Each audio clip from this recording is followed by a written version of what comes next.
All right. Well, hey, team. It is Dee Corchin. I am glad to be with you. It is May 1st, coming in for our Monday night team time. And always a pleasure to be with you. If it's one of your first calls, we welcome you. If you're one of our experienced coaches, we welcome you. And I know that you guys know we have a goal of 100 coaches on this call weekly. We just feel like if we can get to that number, we'll be learning and growing together and be able to make tremendous impact.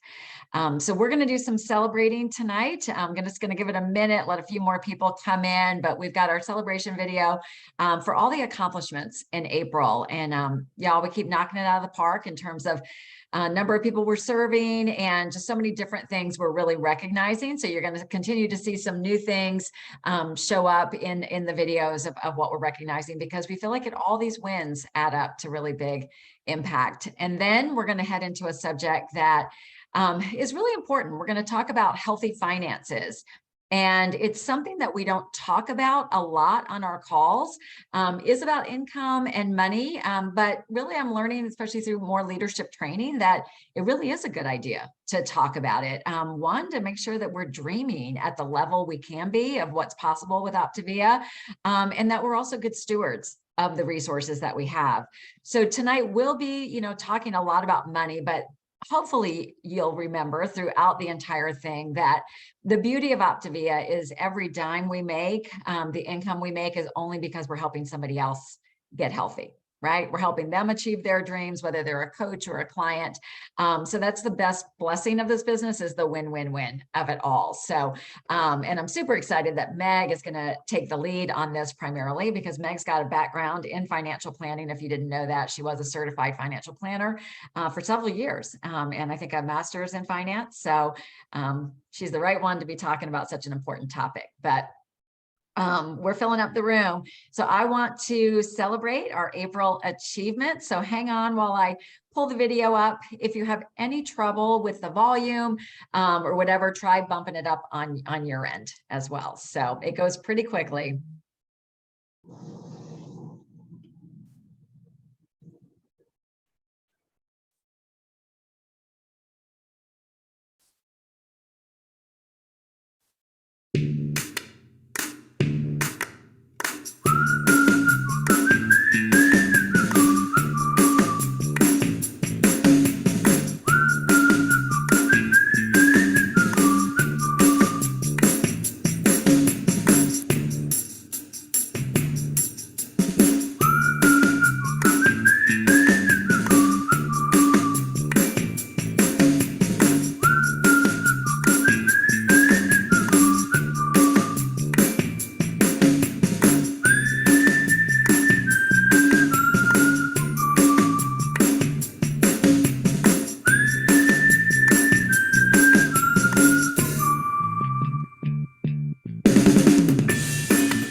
Does that make you smile like it makes me smile? Congratulations to everyone that you saw there. If you don't know what some of those things are, talk to your coach about it. We would love to see your name pop up on the screen. And one of the new things we're recognizing, we're going to do a drawing again this month, is for those of you guys that honor our business model and honor your own personal coach by placing your Optavia order by the 5th of the month. So we started to see those orders go in today. So anybody who places their order the 1st through the 5th is another thing that we are recognizing. And as convention registration opens, everybody's name that registers for convention is also going to go in a pretty significant drawing. So you're going to want to be part of that. So lots of good things. I don't know if you saw the latest e-news that just came out from Optavia. Hopefully you received that, but I just took a look at it and just wanted to share that Optavia was recognized by the Financial Times as one of the fastest growing companies for the time period of 2018 to 2021. So that was a time when some pretty significant things happened in our world, if you think about it. And we continue to grow rapidly as one of the top growing companies across 20 countries. So that is something to be proud of. And I think even as we watch our economy and different things cycle, just know that Optavia always stands strong through all this. So there's really no better time to be talking about finances. So Meg, I'm going to go ahead and turn it over to you. Awesome. Awesome. Well, hey guys, and woo, I don't know why I'm a little nervous tonight sharing with you guys. And I think it's because this topic of finances is it's a pretty polarizing topic, right? We feel one way or we feel another, but tonight, really what I'm hoping is that I can put my ego aside and whatever I hope you get out of this or whatever I want, and really that you get whatever it is that you were supposed to get out of this time together, because I care a lot more about you achieving your goals and dreams and maxing out what you can give than I do about what anybody cares about me, or that's what I'm working towards anyways.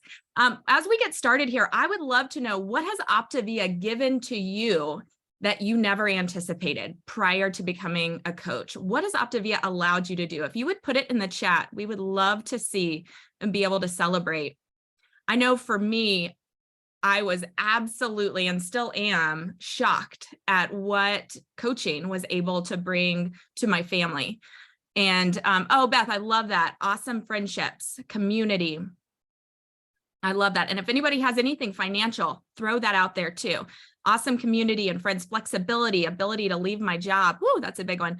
Community, time freedom. That's a big one. Working part-time, being with my kids more. Bought a Z4. All right. And paid cash. That's pretty cool. Paid, went on trips. Now they're coming in so fast. Being able to travel more, all of the above. Brand new car. Wow. Connections with people, flexibility, growing up. When I realized I had more growing up to do. I love that ability to pay for vacations. So many good things in here. So would love for you to just keep looking in the chat, keep thinking about what this gift, we always talk about Optavia being a gift. And I think that's probably the biggest misconception. Most people who aren't coaches, they don't realize this really is a gift that we are offering to people. And I'll just tell you a little bit about my story. So I have now been coaching for, I'm coming up on 6 years, which is incredible. But when I started, we were broker than a joke. I mean, I tell you what, coming on to program for me was a huge deal. In fact, my husband said, all right, Meg, you get 1 month of this thing. That's it.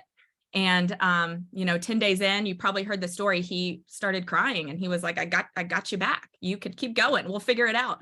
But we were in the hole at least $500 a month. My husband's a CPA. I'm a financial planner, y'all. Was not a great time in our marriage because we knew we weren't living where we wanted to be. And so we were just, it was tough times. I was making people birthday cards out of paper. I mean, I was doing everything I could to save money and we were still in the hole. And I was still resistant to coaching, which is kind of blows my mind. But after Dee asked me 17 times, eventually I said yes. And really such incredible things have happened. But if I'm being honest, right when I started coaching, I felt so much ease going from being broke, literally had no money, to having a surplus. It was fun. It was a little too fun for a while there, right? Like we let our cost of living increase. And that is always a really scary thing to do because it's pretty easy to increase your spending. It's really hard to pare things back down. So I would just, if I could, provide from my experience and my own shortcomings, be really cautious about how you raise your living expenses. And so we're going to give you some tips and pointers and information. And as you have questions, would love for you to pop them in the chat. So I started off, Will said, okay, Meg, this is great. Whatever you earn, you just spend, go to Target. And then, you start to become an executive director and the income starts to increase and woo, Will had to put the brakes on that a little bit. We couldn't do all that anymore. And then we started to be able to save, and was able to buy Will a car, the stay-at-home mom trying to brush her teeth every day, right? Building this business. So we bought him a car. We were able to buy our dream home. I was able to buy my dream car last year.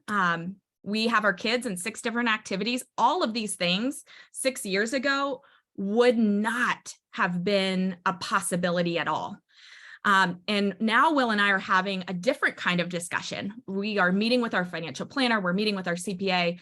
And y'all, this part isn't something I'm real proud to share with you, but we went through and saw over my history with Optavia, we've earned over $1 million. Results not typical. I need to put up the disclaimer. Give me a second. But if you would have told me 6 years ago that this opportunity would have earned us $1 million, I would have thought we would have been so much farther along. But it's because we let that excitement, the ability to increase our living expenses, we had a little bit too much fun without the vision.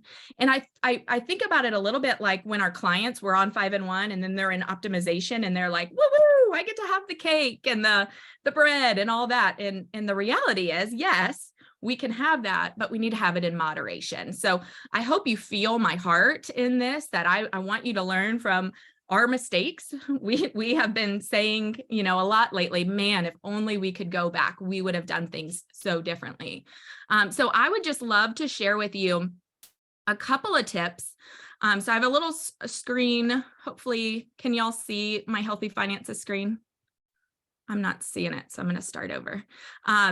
And I wanted to say, all of you who have made the decision to become a coach, it's such a great, incredibly smart idea in our current economic environment and where we see things going for you to have this additional stream of income. So it's such a great decision. So just want you to know that.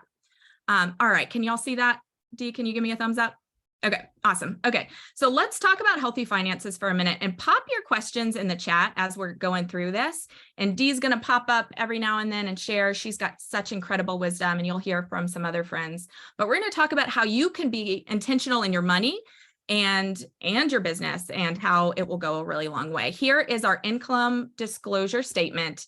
And of course, the income testimonial that you just heard and that you will hear is not representative of the average earnings coaches achieve.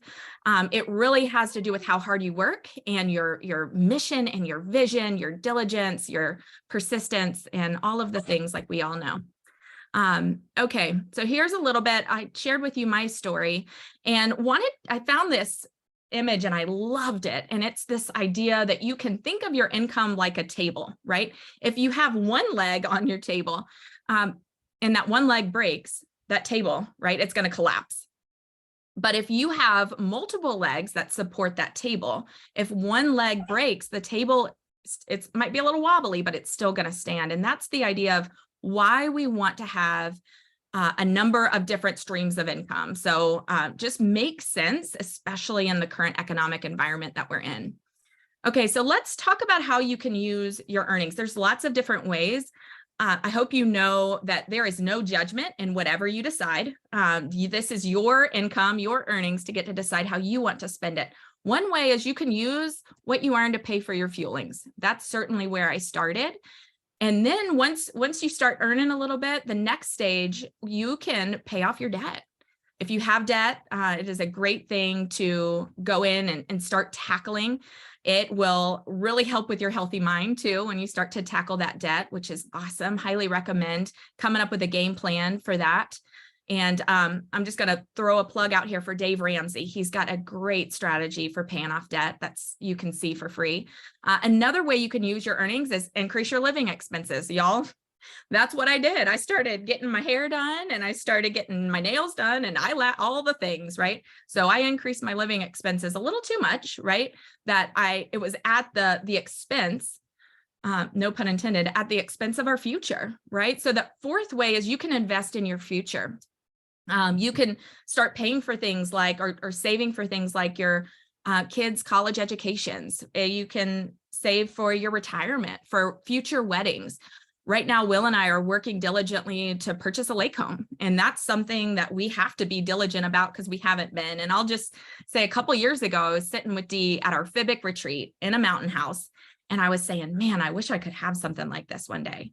And Dee was like, and she didn't say it like this, but I heard it like this: you dummy, like you could, you just got to save for it. You have, the means, you just have to make it a priority. And we weren't making it a priority. So I would implore you to make a list of your dreams. And if you have a significant other, if you have a partner, write your dreams down with them. And even with your kids right now, our kids know we've got some dreams as a family we're working on, which is why we have to say no to some things. And so highly recommend getting your kids involved.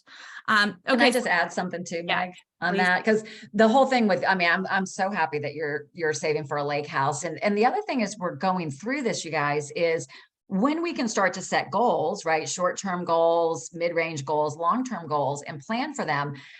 It allows the opportunity to think bigger, but we also have to be careful about, like, we all have conditioning with how we grew up around money. We all have our money story. And Larry and I, at the time, we lived very conservatively. He grew up without money. My family was extremely conservative. We didn't think we could do certain things. We didn't think it was like who we were, that we could afford it. And so we really had to sit down with like pen and paper when we bought the mountain house. And it was like, yeah, like we could totally do this.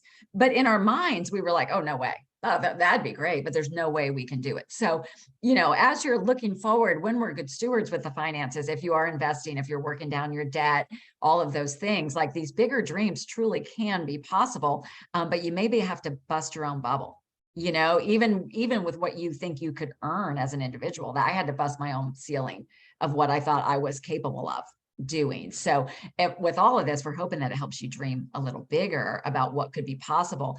And I always say with Optavia, we don't buy these things as shiny objects to show off to people. Like, Meg, you having a mountain house will be a place that you could bring your family. The kids can bring their friends, then the grandchildren can come. You can do holidays there. So it's something that can create great experiences. That's exactly right. That's exactly right.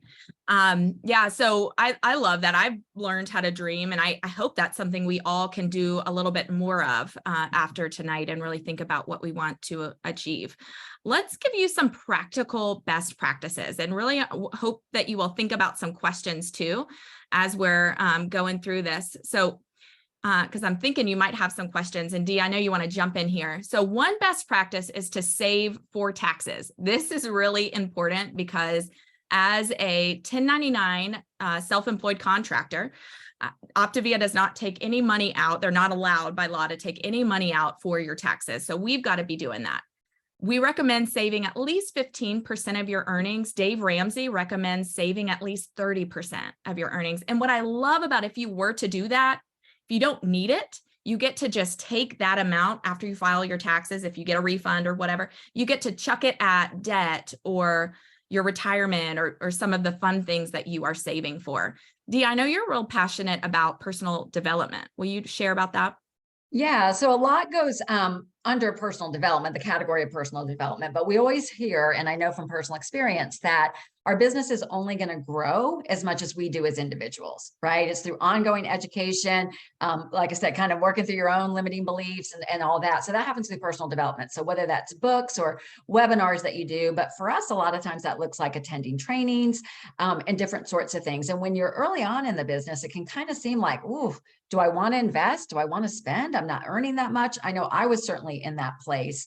But I heard something from Darren Hardy, who is a, business coach, personal development guru. And his statistic was that we should invest 10% of our earnings back in to personal development for our business.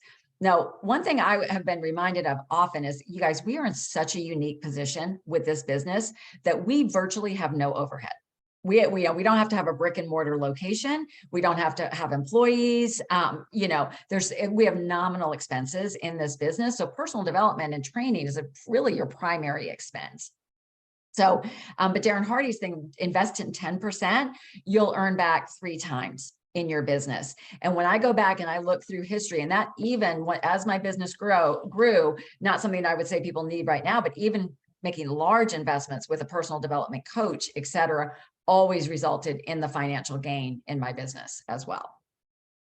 Absolutely. Yeah, I love that. So at least 10% in personal development. I love how you share, Dee, how we get it back.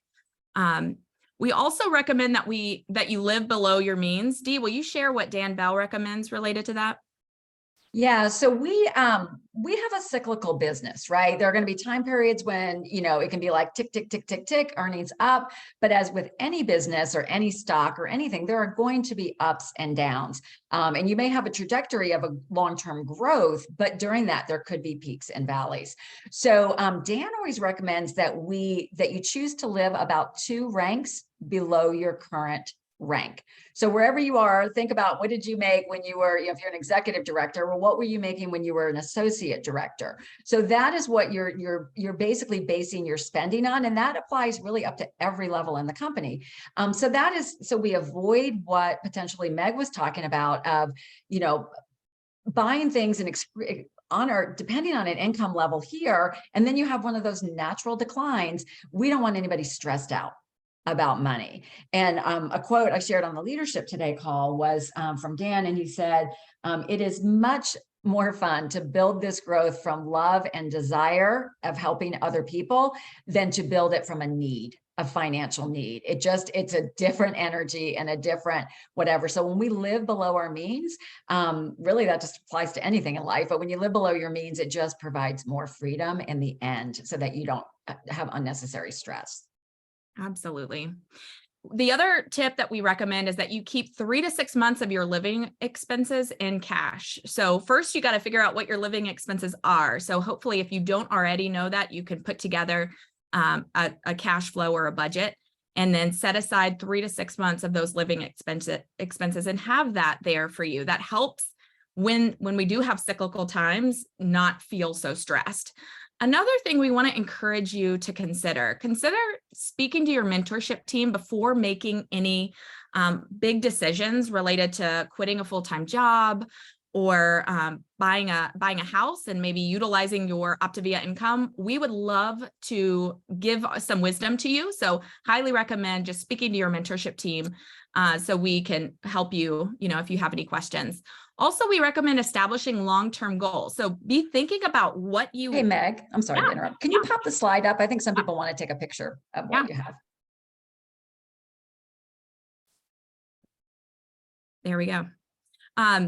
Establish long-term goals like get education for your kids, weddings, retirement, cars. Think about what's important to you. Will and I have some giving goals that we're working towards. So whatever is most important to you, love the idea of going away with your significant other on a date night or whatever, and just writing down dreams and goals and then figuring out what's short-term, what's long-term, and then getting some wins, like finding things that you can do in the next 3 months or so feels incredible. And I know Stephanie Sweeney has done a great job of this with her family and has gotten great buy-in from that. Another thing to consider, hire a CPA and a financial planner as your income grows. Again, that just helps make sure that you are doing everything that you can to maximize any deductions. And we'll talk about that in just a minute. And then, of course, always work to get out of debt, right? Have a written budget. There are so many free options on the internet available to you. And then keep leaning in. We hope that you remember so much as possible. Here are a few things that will just make your life easier as a coach. One is to review your cash flow monthly. Look at your personal cash flow of your personal finances. That's always great. Sometimes you can find subscriptions you didn't realize you still had, but also do the same for your business. Know how much you're earning, know your income, and then know what your expenses are. That is a really, really important tool so that you know what that profit number is. The other thing that will make your life easier, send yourself an email of your receipts. If you know me, you know I love doing this. But what I'll do if I go out to dinner with other coaches or a potential coach or whatever, I'll take a picture of the receipt and I'll email it to myself with the subject line taxes 2023. And that way, excuse me, whenever I'm going in, I can identify all of those receipts really easily and I don't need the hard copy. So that's my little tip. Know how much you're earning. I know it's kind of funny how we get paid 5 times throughout the month, right? We get paid weekly, and then we get that big bonus, but sometimes it's because of the way that we get paid, it's easy to not know exactly how much we're earning. So you can think you're just earning those weekly paychecks and you don't put it all together. So highly recommend looking at what you earned last year, look at what you've earned so far this year, and get really comfortable with how much you're earning and what it's doing. The other tip, and Dee, I'd love to hear from you on this, making a spouse a co-applicant. Will you share a little bit about that? Yeah, so the way it's been explained to me, so a co-applicant on your account is basically there for your protection, right? So your spouse may or may not be interested in coaching, but by listing them as a spouse, as a co-applicant, it's really for your protection that God forbid something happened to you.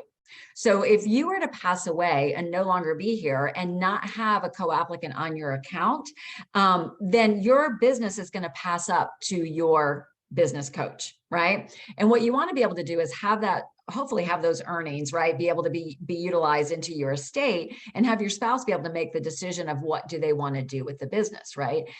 So it truly, now is for the longest time, like, or anybody can do this, your co-applicant can be hidden on your account. So they're in the records, they're in with compliance, they know that they're there, but they're not displayed anywhere on your recognition or your public, your public website, anything like that. But that was just something that was, I didn't learn it till I was several years into do it. Yeah, the co-applicant would be responsible for any earnings during that time. Yeah, absolutely. So hopefully that makes sense. And if you have any questions about that, you can call coach support, or you can just Google add co-applicant, and it should come up in coach answers on how to do that. The only time you don't need a co-applicant is if you do already have an LLC established. If you have yours in a business name, it's going to go to whatever the guidelines are around your LLC. And I would love to provide a little bit of clarity around this. So if you add the co-applicant doesn't earn tax, doesn't have to pay tax on what you're earning while you're alive. But let's say you were to pass away, that's when it would be a tax impact for them. But while you are coaching, it's only for you. So just wanted to make that clarity. Is that everybody tracking on that? Okay, good deal. Great questions. Keep those questions coming. Oh, goodness. All right. Let's see. Okay, make your life easier. The next tip is only use one card for all of your business expenses. This is just going to make your life easier. So when you do go to file your taxes, you just have to find everything in one place. It makes things really, really simple. It's hard if you use multiple cards to remember where all you spent money, and pulling it all together. So highly recommend just using one card. And then lastly, make your life easier by hiring a CPA. They are incredible and know the ins and outs of what brings us to our next point, which is tax deductions to consider. So consider the wellness credits that you might put on somebody's account, the renewal that you pay every year, or if you just became a coach, the cost to become a coach, your cell phone, internet, Zoom, if you pay for any apps on your phone, or maybe you need to pay for more gigabytes out in the cloud like I do. You can also deduct restaurant expenses if you're taking out a client or potential client or a coach, miles driving to meet with any clients or any events you might go to, travel for events, look at your Ubers, your Lyfts, the hotel stay, meals, the event ticket, all of those good things. And then your home office expense deduction. So that basically, if you have a space in your house that you just use as an office, you can deduct a portion of that. And also included in that would be your rent, your mortgage, right? Your property tax. If you ever have clients in your home, you can even deduct your lawn care and your maintenance, your flower people, the things that you do in your house. There's lots of things that I love deducting in the home office expense deduction. Anything that you need, like, if you were to go to an employer, they would have an exterminator, right? So you need an exterminator to make sure your office is clear of bugs, right? So all of those good things can be tax deductions as well. Office supplies like printer paper, ink, all of those things, pads of paper that you might write on, pens, all of that would be deductible. And then books. So highly recommend looking at your Amazon account or your Audible to see all the different books that you have purchased. All right. And now we had a question come in from Jen. Take it away.